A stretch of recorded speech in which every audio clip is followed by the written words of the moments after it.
Vous êtes nombreux, dis donc. Quel plaisir de vous retrouver à Albi pour cette 7e édition des Universités de la coordination en santé. 7 éditions déjà, et année après année, nous sommes plus nombreux, nos débats plus riches, nos sujets plus transversaux. Cela dit quelque chose. Cela dit que la coordination a changé de place. Elle n'est plus seulement un sujet de professionnel ou de dispositif, elle est devenue un véritable enjeu de notre système de santé et de protection sociale. Avant d'ouvrir nos travaux, je souhaite au nom de la FACS remercier très chaleureusement Stéphanie Guiraud-Chaumel, que je félicite pour sa réélection en tant que maire d'Albi, ses équipes, et bien sûr Gilbert Rangard, adjoint délégué à la santé, qui nous fait l'amitié d'être à nos côtés aujourd'hui. Merci pour leur accueil et pour leur confiance renouvelée. Cette fidélité rappelle une conviction essentielle, la santé se construit aussi dans les territoires. Et cette confiance renouvelée fait chaque année un peu plus d'Albi, la capitale de la coordination.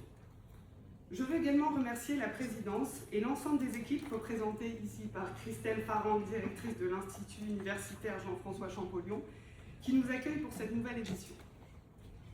Et cette année, je tiens à saluer tout particulièrement Madame la ministre Camille Gaillard-Millet, ministre déléguée chargée de l'autonomie et des personnes handicapées, auprès de la ministre de la Santé, Madame Stéphanie Risque, qui nous a gentiment partagé un message que nous vous diffuserons demain matin.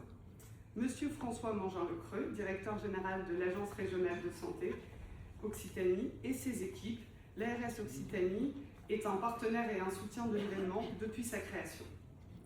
Les représentants des ministères et leurs directions, Hugo Gilardi, représentant de la Direction générale de l'offre de soins, Jean-Benoît Dujol, directeur général de la cohésion sociale, et Maëlys Levaillon, directeur de la Caisse nationale de solidarité pour l'autonomie. Jean Lessy, directeur général de la Haute Autorité de Santé. Les fédérations et les associations partenaires, France Asso Santé, la FHF, la FCPTS, la FNESP, la FEAP, la FNEAD, l'AFM Téléthon et l'Union nationale des CCAS. Les représentants des usagers et bien sûr, vous toutes et tous, acteurs de la santé, professionnels de la coordination, venus de l'ensemble de nos territoires. Et surtout nos collègues de la Guadeloupe, de la Guyane, de la Martinique et la Réunion. Bien évidemment, je remercie également nos partenaires médias et financiers, sans lesquels nous ne pourrions vous accueillir aussi bien. Merci d'être présents. Merci d'avoir accepté de contribuer à nos travaux. Et merci surtout pour la liberté de parole, l'expertise et, je l'espère, l'expression sincère qui feront vivre nos débats pendant ces 3 jours. Car c'est précisément la diversité de nos regards qui fait la richesse de ces universités. Ces journées sont devenues un rendez-vous que nous attendons chaque année avec impatience, parce qu'elles nous permettent de nous retrouver, d'échanger, de confronter nos expériences et de continuer à faire avancer les principes, les outils et les valeurs de la coordination en santé. Cette année, je voudrais aller un peu plus loin. La présence parmi nous des représentants des plus hautes institutions sanitaires et sociales de notre pays n'est pas anodine. Elle constitue un signal. Le signal que la coordination n'est plus seulement un sujet de spécialistes. Le signal qu'elle est devenue une véritable question d'organisation de notre système de santé et de protection sociale.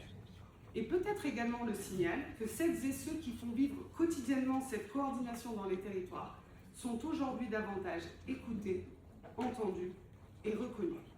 Nous devons nous en réjouir, mais cette reconnaissance nous oblige aussi. Elle nous oblige à évaluer, elle nous oblige à proposer et elle nous oblige parfois à questionner nos propres modèles. Je souhaite également avoir une pensée particulière pour Dominique Libaud, qui nous a quittés subitement le 8 août et auquel nous rendrons hommage au cours de ces universités. Grand serviteur de l'État et de la protection sociale, il aura profondément marqué les réflexions et les politiques publiques autour du grand âge, de l'autonomie et des parcours. Il portait une conviction que nous partageons profondément. Les réponses aux besoins des personnes ne peuvent plus être pensées séparément entre le sanitaire, le social et le médico-social. Notre thème, faire système, penser ensemble la cohérence, résonne donc tout particulièrement avec son engagement. Lui rendre hommage, c'est aussi poursuivre cette ambition, rapprocher ce qui reste séparé et construire de la cohérence là où subsistent encore des ruptures. Cette 7e édition marque également une étape particulière dans l'histoire de notre collectif professionnel. 7 éditions. Et cette année, depuis la loi du 24 juillet 2019, qui a profondément transformé le paysage de la coordination. Cette rentrée 2026, déjà placée sous le signe des préparatifs de l'élection présidentielle, vient encore clore une forme de septennat. 7 années d'action, de mouvement, d'initiative et de transformation du paysage de la coordination. Nous ne sommes plus dans le temps de l'installation, nous entrons dans le temps de la maturité. L'année dernière, j'avais parlé de nos dispositifs comme d'un trait d'union, ce trait d'union entre le sanitaire et le social, entre la ville et l'hôpital, entre les institutions et les professionnels, entre les politiques publiques et les réalités territoriales, entre les organisations et les personnes. Cette année, je voudrais franchir une étape. Ce trait d'union est devenu un maillon solide, un maillon identifié, un maillon professionnel. Et surtout, un maillon dont notre système ne peut plus se passer. L'année écoulée a été particulièrement intense. De nombreux événements ont touché nos territoires. Canicule, gestion des incendies, appui aux tensions hospitalières. Malgré les réformes successives, notre système reste profondément structuré par des logiques sectorielles inscrites dans nos cultures professionnelles comme dans notre architecture juridique et financière. Et les tensions qui traversent notre système de santé nous montrent à chaque fois la même chose. Quand les organisations sont mises sous tension, la qualité de lien entre elles devient déterminante. Dans l'urgence, comme dans notre quotidien, nous avons démontré notre capacité à mobiliser des acteurs, à trouver des solutions, à décloisonner les réponses et à sécuriser les parcours. Alors aujourd'hui, notre enjeu n'est plus seulement de mieux nous coordonner, notre enjeu est de faire système, car un parcours ne se construit jamais seul.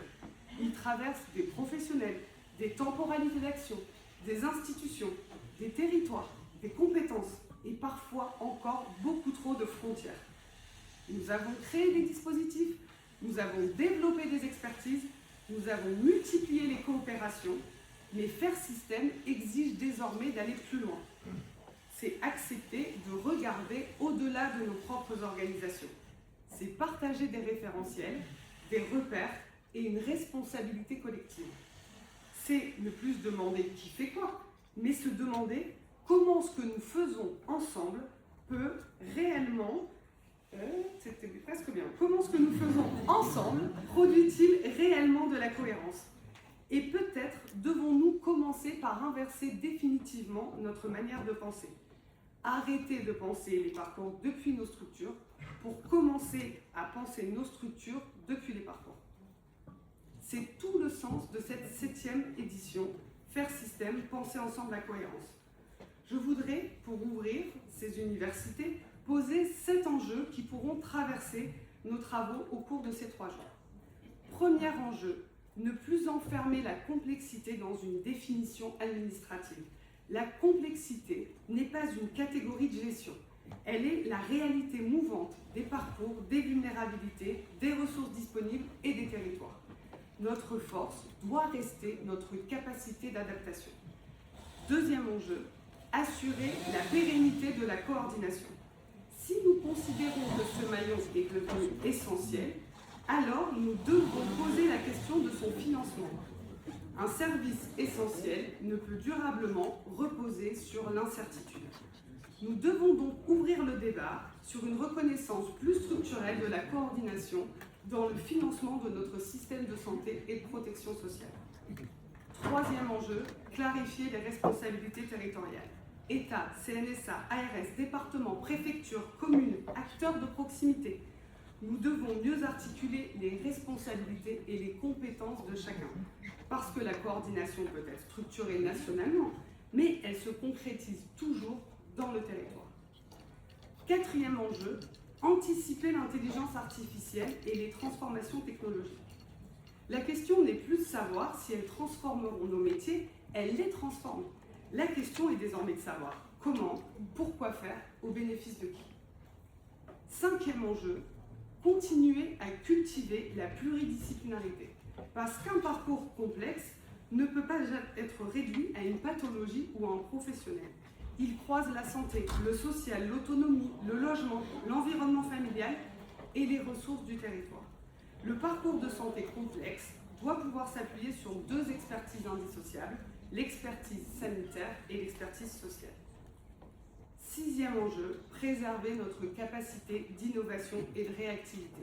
Harmoniser, oui, structurer, évidemment, mais sans perdre ce qui constitue précisément la force de la coordination, la capacité à construire une réponse lorsque la réponse standard n'existe pas. Et enfin, septième enjeu, assumer pleinement notre contribution à la transformation et à la régulation du système. Dans le contexte budgétaire qui s'annonce, nous devons démontrer notre utilité, mais également notre efficience. Parce que coordonner, c'est aussi prévenir les ruptures, éviter certaines redondances, réduire les pertes de temps professionnel, faciliter les sorties d'hospitalisation et mobiliser la bonne ressource au bon moment. La coordination n'est pas un coût périphérique du système, elle est un investissement dans son efficience. Et c'est probablement l'un des messages politiques que nous devrons porter collectivement avec davantage de force. Nous serons donc particulièrement attentifs aux débats budgétaires et aux choix qui seront faits dans les prochains mois. Mais nous les aborderons avec une conviction. Nous ne sommes plus seulement ceux qui font le lien entre les acteurs du système.